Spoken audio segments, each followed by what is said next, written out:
중국 부동산 회사의 파산위기. 그런데 중국, 일본, 홍콩, 미국 등 전 세계 주식이 휘청인다. 근데 그게 다가 아니라고요? 이제는 비트코인 가격까지 흔들리고 있다고.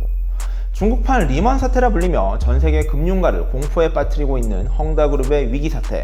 아니, 헝다그룹이 도대체 뭐길래 전 세계 경제를 흔들거리고 그리고 비트코인까지 출렁이게 하는 걸까요? 원리추가 추적해봅니다. 원리를 찾아서.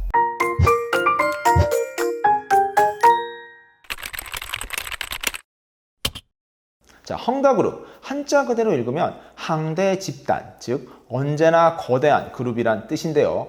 중국 최대 규모의 부동산 건설사입니다.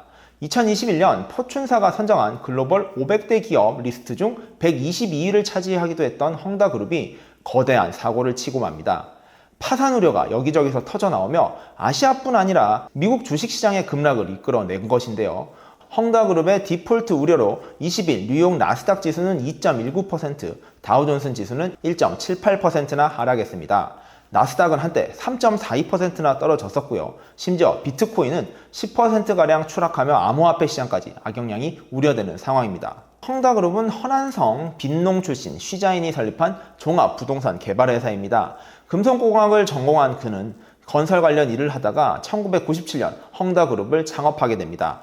2000년대 중국에 불어닥친 부동산 개발붐을 타고 엄청나게 사업을 확장한 헝다그룹은 중국 280여 개 도시 1300개가 넘는 건설 프로젝트를 진행 중입니다. 직원 수만 20만 명이 넘고요. 헝다자동차, 축구구단 광저우FC, 하고 있는 사업만도 수십 개에 달하고요. 문어발식 확장을 펼쳤던 헝다그룹이 까보니까 역시나 빛 좋은 개살구였습니다. 부동산이 주력 산업인 헝다그룹은 선분양을 통해 받은 계약금을 또다시 투자금으로 이용해 사업을 확장했습니다. 우리나라 80년대 건설사들이 하던 행태랑 비슷한데요. 특히 중국 역시 자산의 75%를 부동산에 투자하며 자산 증식에 대한 기대를 품고 있는 서민들이 많은데요. 이러한 중국인들의 심리를 이용한 것이죠. 서민들의 전 재산이 들어간 계약금을 볼모 삼은 쉬자인은 2010년대 중반 한때는 마윈을 제치고 중국 1위 부자를 차지하기도 했습니다. 자, 이랬던 헝다그룹의 사업 확장에 발목을 잡은 것은 다름 아닌 시진핑 주석입니다. 시 주석은 최근 연일 공동부유론을 주창하며 정부 주도의 성장 정책을 내세우고 있습니다. 지나친 정부 개입이 만민의 빈곤으로 이어질 것이라는 학자들과 지식인들의 비판에도 불구하고 시 주석의 의지는 아무도 못 말려.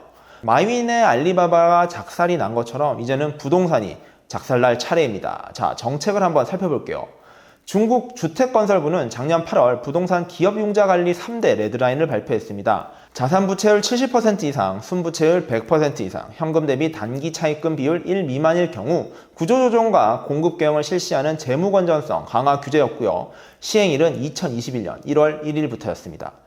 또 인민은행은 올 1월부터 부동산 대출 총량 규제를 발표하며 규모와 그룹별로 대출을 제한했습니다. 국가자연자원부 역시 올해부터 양대 집중이라고 하는 정책을 통해 토지를 제한적으로 경매하고 분양하도록 규제하고 있습니다. 이러한 강력한 규제책은 즉시 효과를 발휘했는데요. 규제로 인해 부채비율을 낮추기 위한 헝다그룹은 고위 경영진들이 자사주를 매각하며 현금 확보에 나섰고요. 지난 8월 중국 헝다 주택관리, 헝다 자동차 주식은 무려 4에서 8% 폭락하며 위기를 맞았습니다. 결국 지난 8월 18일 쉬자인 회장이 헝다 부동산 회장직에서 물러나면 대대적 구조조정을 예고했고요.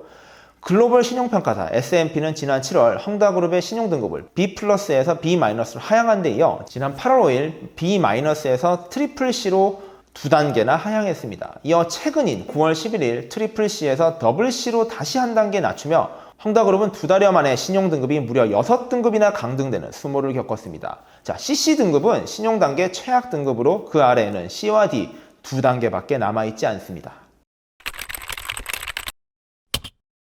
그렇다면 헝다그룹의 빚은 얼마나 많을까요? 2021년 상반기 재무제표에 따르면 헝다그룹의 총부채는 1조 9,665억 위안, 한국 돈으로 무려 359조 4,762억 원에 달합니다. 이는 중국 GDP의 2%를 차지할 정도로 매우 큰 규모인데요. 이렇다 보니 홍콩 시장에 상장된 헝다그룹의 주가는 연초 대비 80% 이상 폭락한 상태며 2023년 만기가 예정된 헝다그룹 회사채는 30% 넘게 폭락하며 거래 자체가 중단된 상태입니다. 쉽게 말해 채권이 종이 쪼가리가 됐다는 뜻인데요. 앞서 말씀드린 대로 150만 채의 선분양 계약금이 묶여 있다 보니 계약자들은 헝다그룹 본사에 찾아가 돈을 내놓으라고 시위를 벌이고 있습니다. 특히 오는 23일 가장 큰 고비가 예고돼 있는데 8.25% 금리의 5년 만기 달러채에 대한 이자 8,350만 달러, 하나 990억 원을 지급해야 되기 때문입니다. 만약 이자 지급을 못할 경우 30일간의 유예 기간을 거쳐 채무불이행, 즉 디폴트로 간주되고 사실상의 파산 수순으로 돌입합니다. 같은 날인 23일 위안화 채권 2억 3,200만 위안, 하나 425억 원의 만기도 도래합니다. 헝다 쇼크는 이미 전 세계 증시에 공포로 다가온 상태입니다. 22일 홍콩 항생지수는 전일 대비 4% 이상 떨어지며 작년 10월 이후 처음으로 2만 4천 포인트가 붕괴됩니다. 헝다그룹이 홍콩 시장에 상장해 있는데 헝다그룹의 주가는 20일 2.06 홍콩달러로 마감하며 2010년 이후 최저치를 기록합니다. 일본 니케이 25 지수는 21일 전일 대비 2.17% 하락하며 29,839.71로 3만 선이 붕괴됐습니다. 낙폭은 지난 6월 이후 최대치입니다. 유럽 증시 역시 1% 가까이 빠졌고요. 뉴욕 증시 역시 2% 안팎의 하락폭을 보이며 위기감이 감돌고 있습니다. 헝다그룹은 지난 13일 성명을 통해 파산설은 전혀 사실이 아니다라고 일축했으나 회사가 전례 없는 어려움에 봉착했다면서 자금난을 시인한 상태입니다.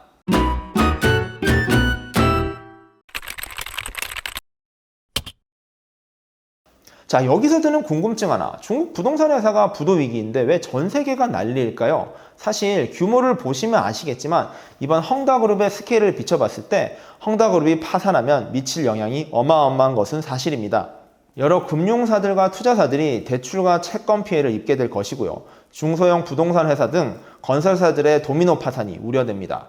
150만 명에 달하는 선분야 계약 피해자와 20만에 달하는 임직원들 역시 큰 피해를 입게 되겠죠. 그리고 계열사와 관련된 산업 분야에서도 많은 피장을 미칠 것입니다. 특히 과거와 달리 지투라 불리며 한껏 높아진 중국의 위상과 경제적 영향력을 감안한다면 그 피해와 파급력은 훨씬 더 클 것으로 예측되는데요. 이렇다 보니까 위기가 현실이 되기 전에 미리 주식시장에서 선반영되고 있다는 분석입니다.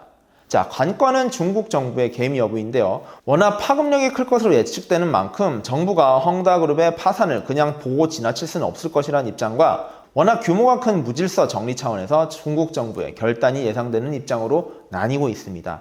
또한 이번 사태로 헝다그룹이 무너진다면 부동산 붐이 한창인 전 세계 시장에도 악영향이 예상됩니다. 재융자 프로그램이나 대출 등이 분명히 줄어들 것이고 이로 인해서 눈에 보이지 않았던 제2의 헝다그룹 사태가 곳곳에서 터져나올 수 있다는 것이죠.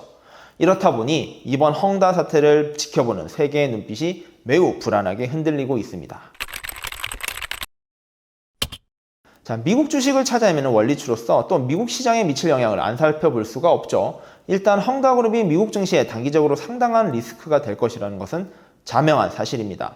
당장 위기가 실현되기도 전에 주가가 흔들리고 있고요. 게다가 최근 특히 많이 올랐던 미국 주식 입장에서는 한 차례 쉬어갈 큰 동력이 되기도 하죠. 특히 헝다그룹 사태로 중국의 금융 시스템이 큰 위기를 겪거나 흔들리게 된다면 미국 역시 영향을 비껴나가기 쉽지 않을 것으로 보입니다. 다만 미국의 서브프라임 모기지 사태와 달리 미국 본토에서 발생한 이슈가 아니며 미국의 주식시장과 기업 실적이 건재하다는 전자에서는 그 영향이 단기적으로 그칠 것이라는 목소리 역시 적지 않은 상황입니다. 관건은 역시 연방준비제도의 연방공개시장위원회 FOMC의 정례회의가 될 텐데요. 곧 예정된 상황에서 이러하게 큰 사고가 터지다 보니까 위기감이 감돌고 있습니다. 긴축을 뜻하는 테이퍼링과 금리 인상 등 미국이 유동성 축소 시기를 저울질하고 있는 마당에 중국에서 핵폭탄급 위기가 발생했으니까 이러한 정책 결정에 어느 정도 영향을 줄 수 있다는 전망이죠. 이렇다 보니 22일 연준이 자산 매입 프로그램 축소, 즉 테이퍼링에 어떤 신호를 줄지, 금리에 어떤 변화를 나타낼지 그 결과에 눈길이 쏠리는 이유입니다. 자, 지금까지 헝다그룹이 어떻게 문제가 발생했고 현재 글로벌 주식시장에 영향을 미치는지 한번 살펴봤습니다. 원리추는 보다 더 재미있고 유익한 컨텐츠로 찾아오겠습니다. 다음에 또 만나요.